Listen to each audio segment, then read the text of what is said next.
মহিলা আর পুরুষের মর্যাদার ব্যাপারে একটু ডিফারেন্স রয়েছে না, বাস্তবেই রয়েছে। আল্লাহু আকবার। ইসলামে নারীর মর্যাদা সম্পর্কে কথা বলতে গেলে অনেক মুসলিম বুদ্ধিমতী নারীরা প্রশ্ন তুলতে পারে। কি প্রশ্ন? বাপের সম্পত্তিতে একটা পুরুষ কতটা অংশ পায়? কতটা? আমি বলছি আপনার বাপের 3 বিঘা জমি আছে, ভালো করে বুঝবেন। আচ্ছা বলুন তো, 3 বিঘার ভিতরে আপনারা এক ভাই এক বোন, ভাই কত পাবে? 2 বিঘা। 2 বিঘা আর বোন 1 বিঘা। তো একজন মহিলা আমাকে অনেকবার প্রশ্ন করেছেন, অনেকজন, হুজুর এটা কেমন করে? আপনারা যে বলছেন নারীদের মর্যাদা বেশি, কিন্তু বাপের সম্পত্তিতে মহিলা পাচ্ছে 1%, পুরুষ পাচ্ছেন 2%। এটা কেন? এটা আল্লাহ সুবহানাহু ওয়া তাআলা কি আমাদেরকে একটু ঠকিয়ে দেননি? একটু সামান্য ঠকিয়েছেন। আল্লাহু আকবার। চিন্তা ভাবনা করে দেখলাম আল্লাহ ঠকানো তো দূরের কথা, এমন লজিক, এমন তথ্য এর ভিতরে দিয়েছেন যেটা শুনলে আপনি অবাক হবেন। আচ্ছা, আমি আমার বাপের সম্পত্তি পেলাম 2 বিঘা, 3 বিঘা জমি। আমার বোন পেল কতটা? 1 বিঘা। এবার আমি যে মেয়েটাকে বিবাহ করেছি ও তার বাপের সম্পত্তি পেয়েছে কয় বিঘা? 1 বিঘা। তাহলে আমার টোটালে হলো কয় বিঘা? 3 বিঘা, তাই তো? এবার আমার বোন যাকে বিয়ে করেছে, আমার দুলা ভাই, সে পেয়েছে তার বাপের 2 ভাগ। কি বললাম বুঝলেন? আর আমার বোন আমার কাছ থেকে পাচ্ছে কয় ভাগ? 1 ভাগ। তাহলে ও 3 ভাগ, আমিও 3 ভাগ। আল্লাহু আকবার। কোন জায়গা নেই। এরপরে আরেকটা তথ্য আপনাকে বলি, দেখবেন। আচ্ছা, বাপের কুটুম, পুরাতন কুটুম কার বাড়িতে বেশি আসে? মেয়ের বাড়িতে যায় না বেটার বাড়িতে আসে? ভাইয়ের বাড়িতে আসে না? ভাইয়ের বাড়িতে। মায়ের যত কুটুম ভাইয়ের বাড়িতে আসে, তাই না? হ্যাঁ। আচ্ছা, আপনার বোন কোন ক্রমে তালাক প্রাপ্ত হলো, তালাক হয়ে গেছে, ডিভোর্স হয়েছে কোনো কারণে। আচ্ছা বলুন তো, ওই বোনটা ফেরত এসে থাকবে কোথায়? ভাইয়ের বাড়ি, তাই না? তার মানে ভাইয়ের একটা ভাগ বেশি দেওয়ার কারণ হচ্ছে তুমি যদি সমান সমান নিতে, আর বাই চান্স তোমার গাড়ি যদি পাল্টি করতো, অর্থাৎ তুমি যদি তালাক প্রাপ্ত হতে, তাহলে তুমি ভাইয়ের কাছে আশ্রয় চাইলে আর কিয়ামত পর্যন্ত পেতে না, কখনো পেতে না। কত সুন্দর যে জীবন ব্যবস্থা। ওই জন্য এইটাকে সবসময় বেশি বেশি করে তেলাওয়াত করার চেষ্টা করবে ইনশাআল্লাহ। আর একটা চমৎকার কথা বলে তারপর বক্তব্য শুরু করব। আচ্ছা, আমরা যখন নামাজ শুরু করি তখন আমরা কি বলে শুরু করি? আল্লাহু আকবার, তাই তো? আল্লাহ মহান, এটা বলে শুরু করি না? শুরু করি। আচ্ছা, যখন আমরা ইফতারি করি কি বলে করি? বিসমিল্লাহ। যখন পানি পান করি কি বলে করি? বিসমিল্লাহ। যখন হজে যাই তখন হজ বা উমরা নিয়ত করতে হয়, লাব্বাইক আল্লাহুম্মা উমরাতান, এই বলে নিয়ত করতে হয় যদি কেউ উমরা হজে যায়, তাই না? মানে সারা পৃথিবীতে একটা মানুষের যত আমল রয়েছে, কোন আমল বিসমিল্লাহির রহমানির রহিম দিয়ে শুরু করতে হয় না, হয় না।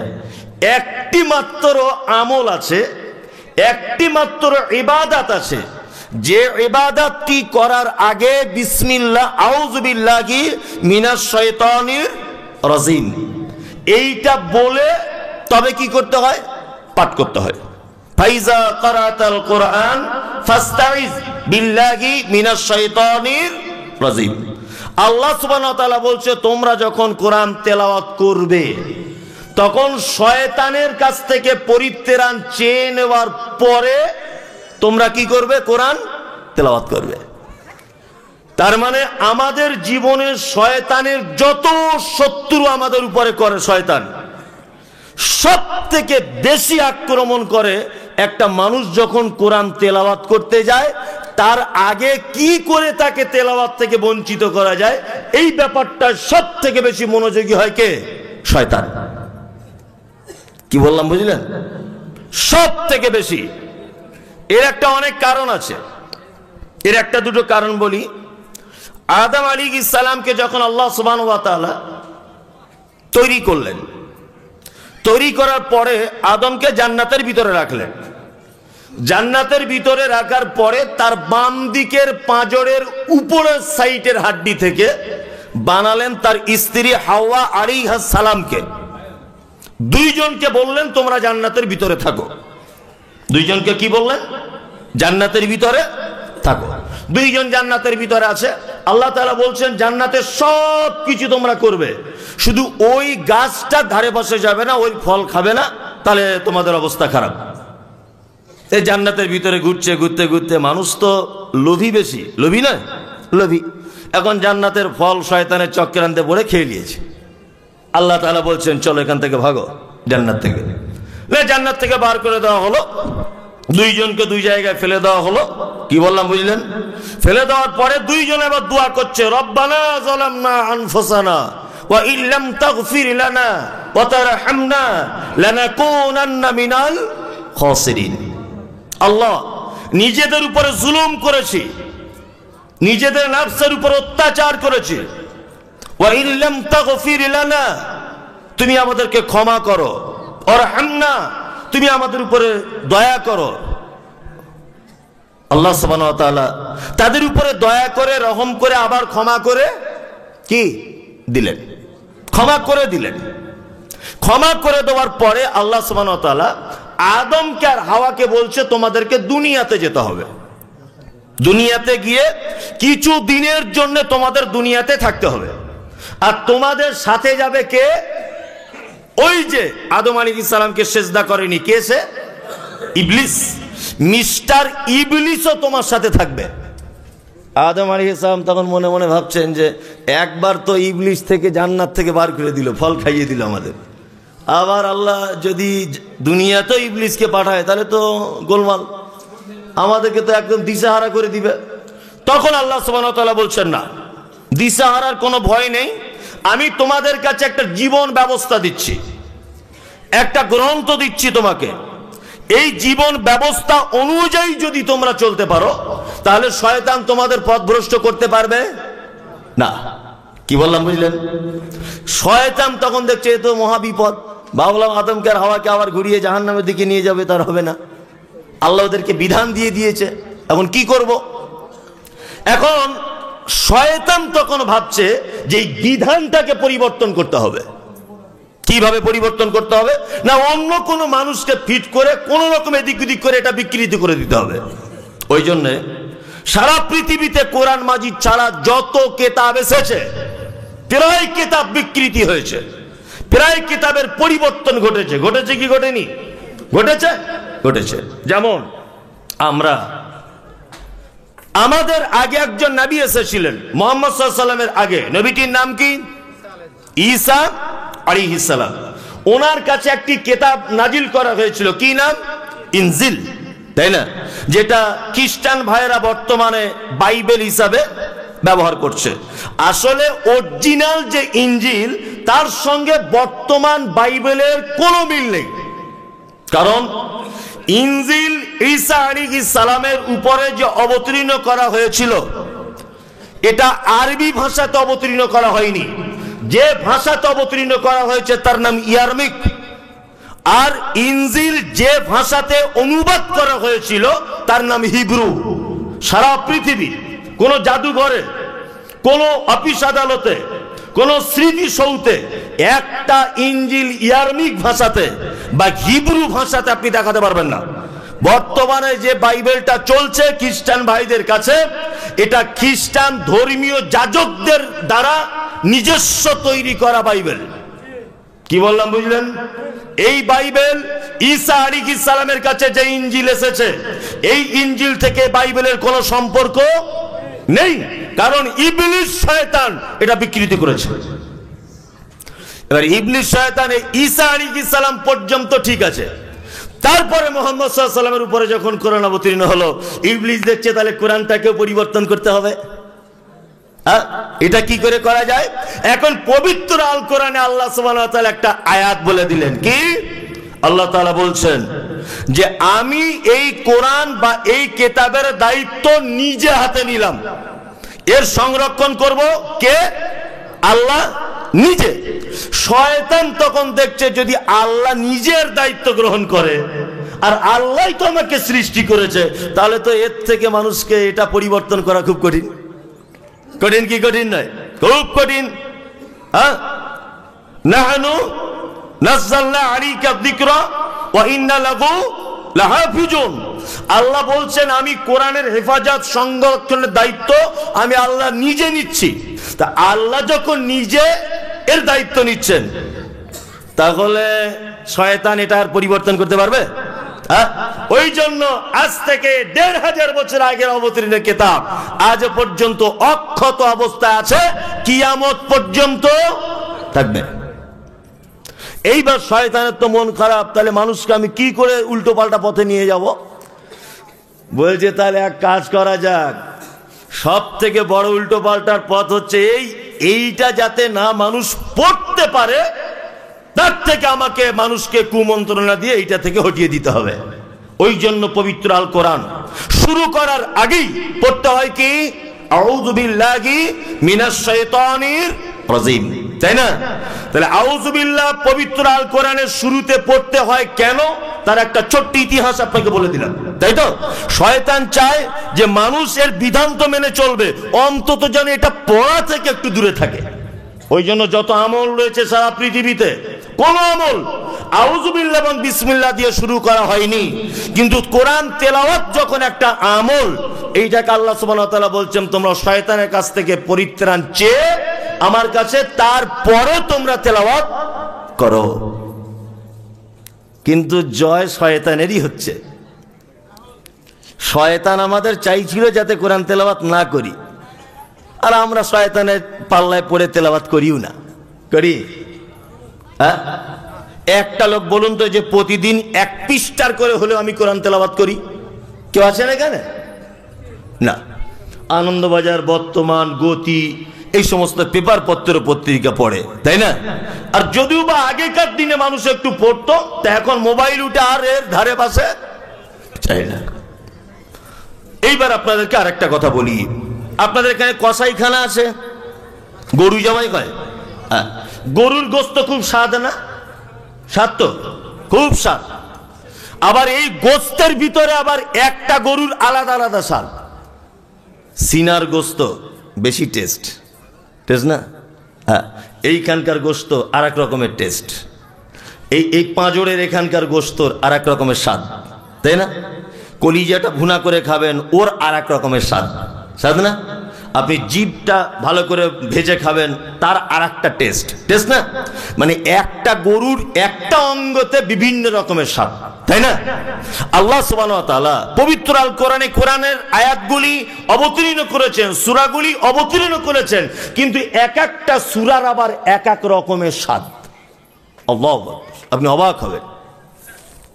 আমি যে সূরা তেলাওয়াত করেছি সূরা মুলক, হাদিসের ভিতরে এসেছে মুহাম্মদ সাল্লাল্লাহু আলাইহি ওয়াসাল্লাম তিনি বলছেন যে কোন মানুষ যদি 30টি আয়াত বিশিষ্ট একটি সূরা পবিত্র কোরআনে আছে, এটা যদি কেউ তেলাওয়াত করে, কিয়ামতের দিন এই সূরা আল্লাহর সাথে ঝগড়া করবে, তর্ক বিতর্ক লেগে যাবে।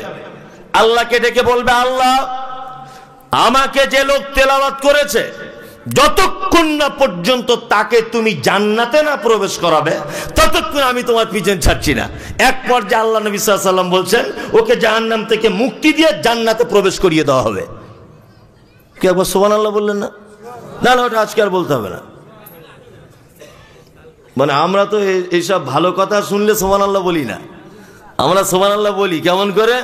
ও বাবারা, মায়েরা, ভাইরা, অমুক জায়গায় একটা আল্লাহর ওলি ছিল, জঙ্গলে দিয়ে যাচ্ছিল নৌকায় করে, হঠাৎ করে একটা বাঘ এসে নৌকায় ঝাঁপ দিয়ে দিল, আর আল্লাহর ওলি বলছে, এই বেটা আমি আল্লাহর ওলি, তুই জানিস না? বাঘ ফিরে গেল আবার জঙ্গলে। আল্লাহর ওলি আর একটু এগিয়ে গেল, এগিয়ে যাওয়ার পরে দেখছে যে নদীর মাঝখানে ওই বাঘটা হাত জোর করে বলছে, ও আল্লাহর ওলি, তোমার নৌকায় ভুল করে উঠেছিলাম, তুমি আমায় ক্ষমা করে দাও। পাবলিক বলছে নারে তাকবীর, আল্লাহু আকবার। এই বক্তব্য নারে তাকবীর, তাই না?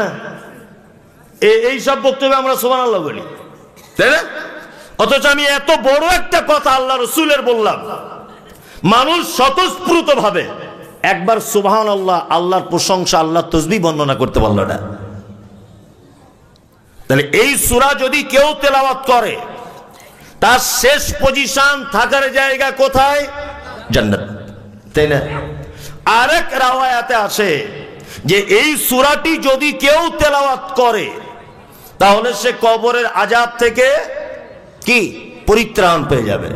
তাহলে এত গুরুত্বপূর্ণ একটি সূরা, আমরা এখন তার বাংলা ব্যাখ্যা বিশ্লেষণ নিজের মাতৃভাষাতে করার চেষ্টা করব ইনশাআল্লাহ। বিসমিল্লাহির রহমানির রহিম। অনেক কিছু শিখুন।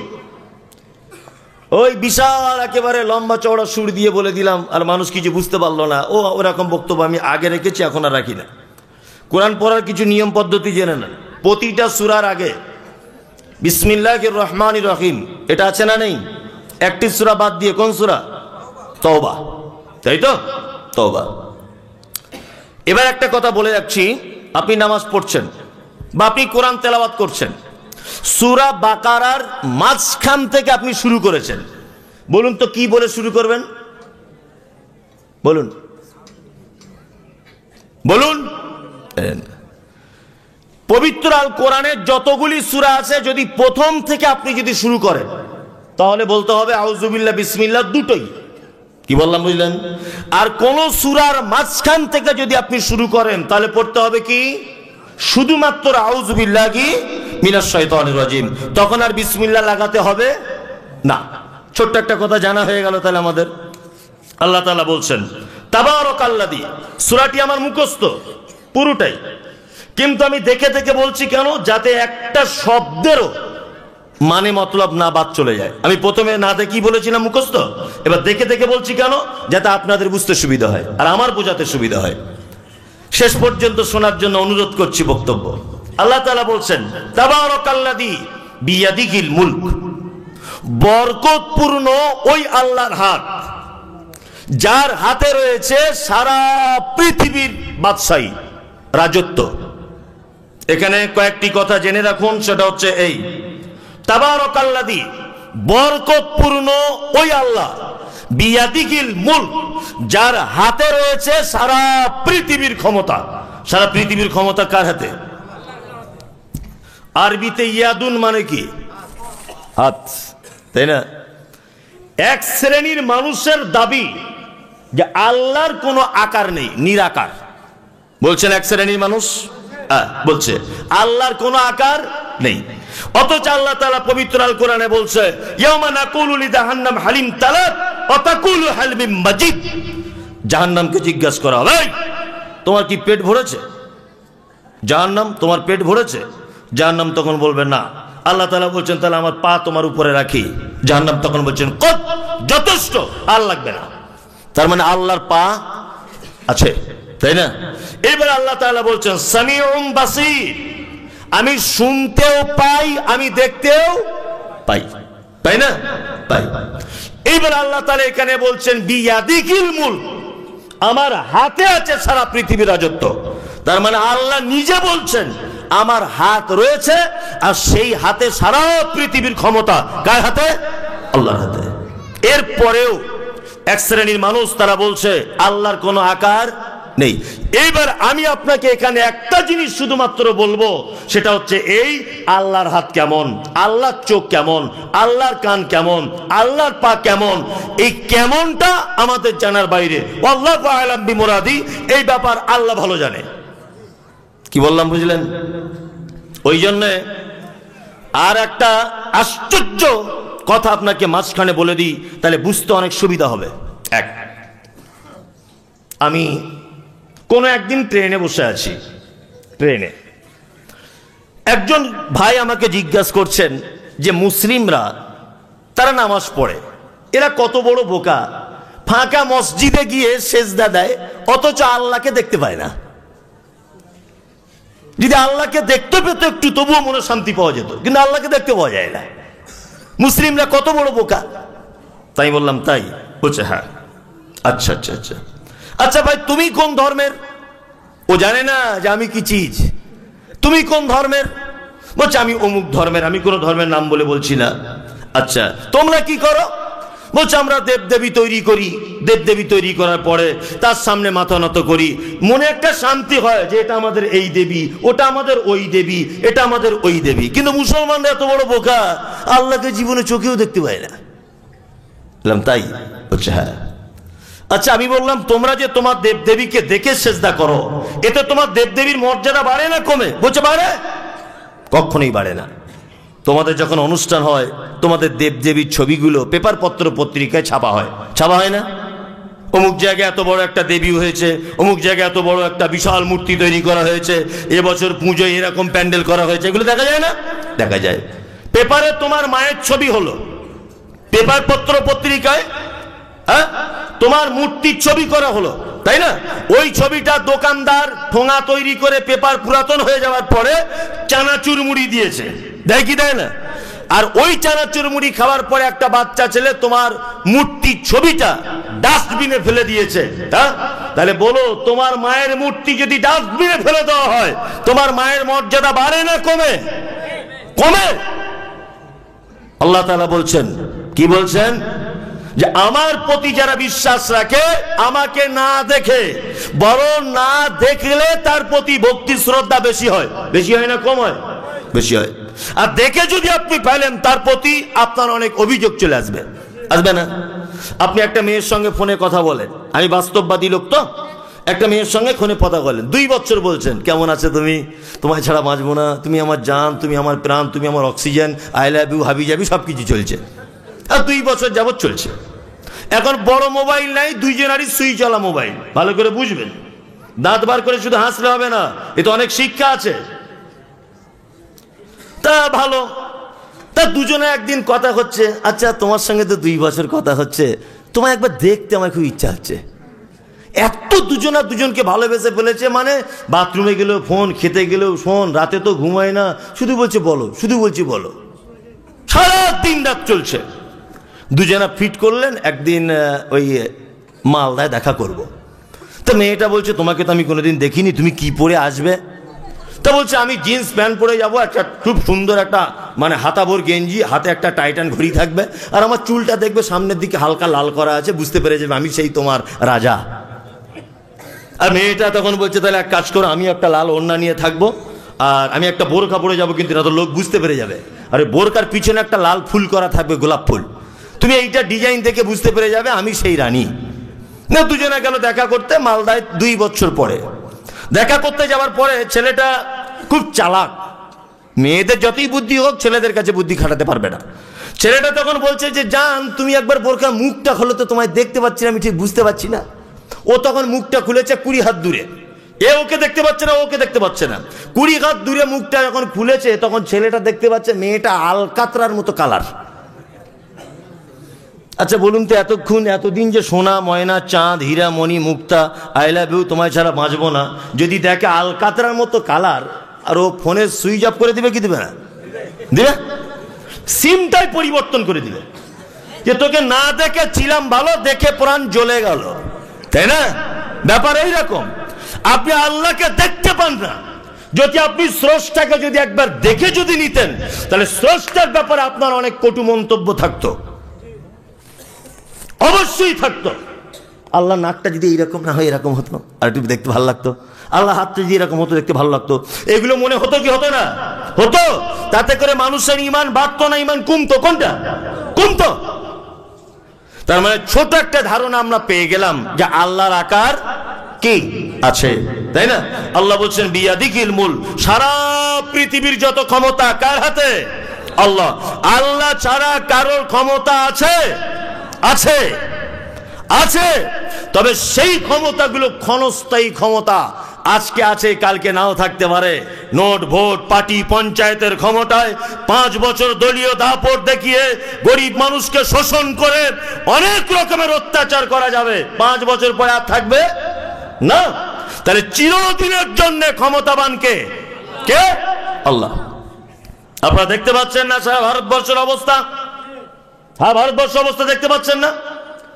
যে ধর্মের, যে বর্ণের, যে মাযহাবের যারাই এখানে আছেন, আপনার যদি ক্ষমতা থাকে আপনি আমার যুক্তি আর বক্তব্যটা কেটে দেন, তবেই বলবো আপনি কেটে দেন। আপনি ক্ষমতার বেশি দিন টিকে না। কি বললাম বুঝলেন? আপনারা জানেন ভারতবর্ষের 500 বছরের ঐতিহ্যবাহী মসজিদ বাবরি মসজিদ, কিছুদিন আগে সেটাকে একদম বুলডুজার দিয়ে সাইজ করে রাম মন্দিরে পরিণত করা হয়েছে। দেখতে পেয়েছেন সোশ্যাল মিডিয়ায়? হ্যাঁ, কলকাতার ব্রিগেডের ময়দানে আমিও মমতাজুল ইসলামের বিরুদ্ধে প্রতিবাদ জানিয়েছিলাম। তখন সোশ্যাল মিডিয়া তো অ্যাভেলেবেল হয়নি। আমি ওখানে একটা বক্তব্য রাখতে গিয়ে বলেছিলাম যে বাবরি মসজিদ ভেঙে দেওয়া হচ্ছে কারণ কি? একজন হিন্দু পণ্ডিত তিনি আমাকে বলছেন যে তোমার তো অল্প বয়স, তুমি বুঝবে না। বললাম ব্যাপারটা কি বলুন? বলছে ব্যাপার হচ্ছে এই জায়গাটায় ছিল রামের মন্দির, মুসলিমরা জোর করে দখল করে এই জায়গাটা মসজিদ নির্মাণ করেছিল। এখন আমরা ক্ষমতায় রয়েছি, আমরা এখন দখল করে সেটা আবার পুনরায় মন্দিরে রূপান্তরিত করব। আমি বললাম এটা কেমন মন্দির? বলছে ঐতিহ্যবাহী মন্দির, যেখানে রামের জন্ম হয়েছে। লম্বা, খুব ভালো বক্তব্য আপনার। আপনার কাছে একটা জিনিস আমার জানতে ইচ্ছা করছে, সেটা হচ্ছে এই কি, আচ্ছা আপনাদের এলাকায় কোনো মানুষের পেটে, কোনো মায়ের পেটে যদি বাচ্চা থাকে, আচ্ছা বলুন তো পেটের বাচ্চা প্রসবের জন্য একটা মহিলা হাসপাতালে যাবে না মসজিদে যাবে? কোনটা?